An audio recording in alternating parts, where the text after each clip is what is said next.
Samson is quietly becoming one of those games that people are going to look back on and ask how it flew under the radar for so long, because with the latest batch of details, updates, and hands-on impressions, it's now very clear that this is not a small experimental project, and it's definitely not a throwaway indie action game.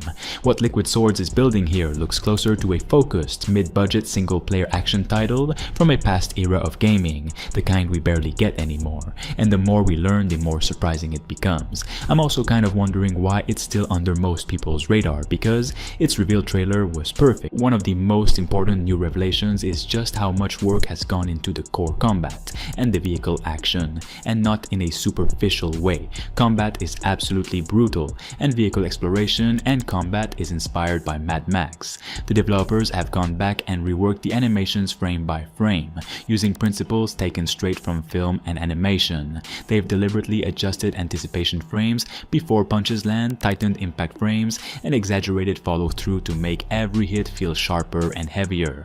That attention to timing is why the combat now looks far more violent, deliberate, and satisfying than it did in earlier footage. This is the kind of detail that most games don't bother with anymore, and it shows a clear obsession with feel over flash. Combat itself is built around physical interaction and improvisation, not canned animations. You're not limited to predefined weapons. Almost anything in the environment can be used. Bricks, pipes, broken pieces of walls, improvised tools. If it makes sense in the space, you can use it. That feeds directly into one of the other big areas they're expanding: destructible props and environments. Each level has its own theme and set of breakable objects, and the team is actively increasing the variety so encounters don't blur together. On top of that, environmental finishers are being added in the same spirit as games like Sleeping Dogs, letting the world itself become part of the combat rather than just a backdrop.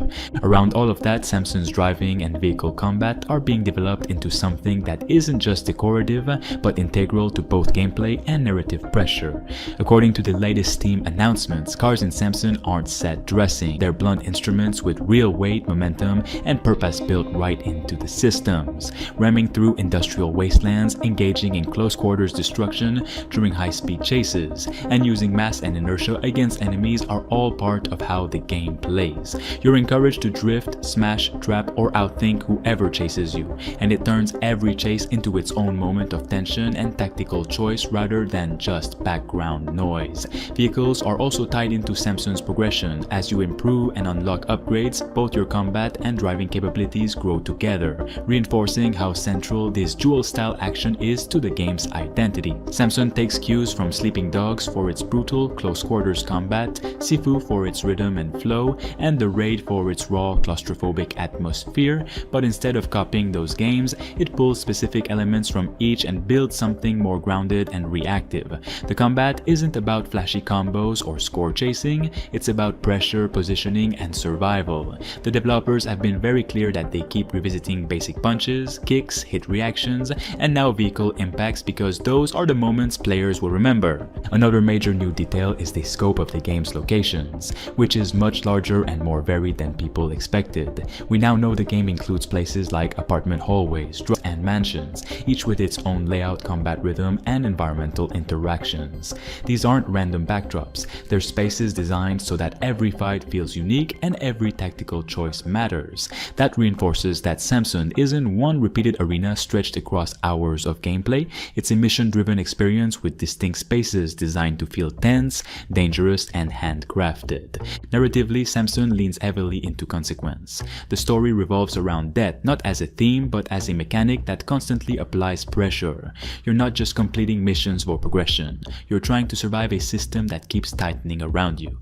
Death increases every day with interest. Each morning brings a new quota you have to meet, and your limited pool of action points forces you to choose carefully what risks to take. Decisions stack, mistakes linger, there's no sense that the world resets itself for your convenience. That sense of permanence is rare, especially in action games, and it gives everything you do a bit more weight than usual. One detail that genuinely stands out and deserves more attention is the price point. Samson is launching at around $24.99, and for what's being offered, that's almost unheard of today. We're talking about a full single-player game with roughly 10 hours of main story content, expendable to around 25 hours if you engage with side missions, optional content, and different approaches to encounters. No microtransactions, no we'll finish it later roadmap. You buy the game and that's the experience.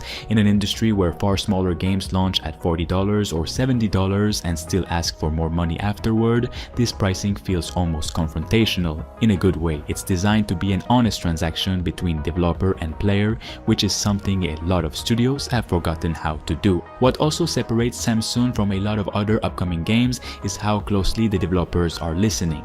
Feedback isn't just acknowledged, it's actively shaping mechanics. Systems that feel off get revisited immediately, animations get reworked instead of ignored. Environmental interactions are expanded because players asked for more variety. That constant iteration is why the game now feels significantly more ambitious than it originally appeared. It's not growing through marketing promises, it's growing through actual changes to how it plays. And that ambition is important when you consider who's making it.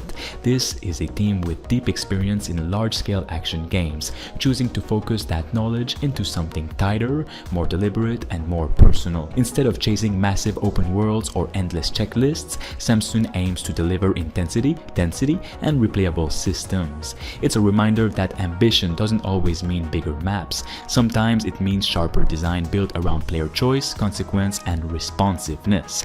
Taken together, these latest details paint a clearer picture than ever before. Samsung is shaping up to be a complete, confident single-player action game with weight, consequence, and tangible progression, all for a price that feels like a genuine offer rather than a bait and switch. With driving combat as meaningful as hand-to-hand combat, environment-based improvisation, and a pressure-driven narrative that forces real decisions, this title has the potential to resonate in a way most games this size simply don't. Vehicles in particular look like a pillar that could grow significantly over time. Right now they're tightly integrated into moment-to-moment gameplay, but there's clear room for expanded vehicle types, new handling profiles, and more complex chase scenarios that push both player skill and situational awareness. The way driving already blends destruction, positioning, and momentum suggests future missions could lean even harder into hybrid combat, part brawler, part vehicular survival. There's also a strong sense that Samsung is being built with replayability through systems, not repetition, because dead, time pressure, and action points constantly reshape how you approach objectives. The same mission can play out very differently depending on your choices. Like the video for more on this game in the very near future.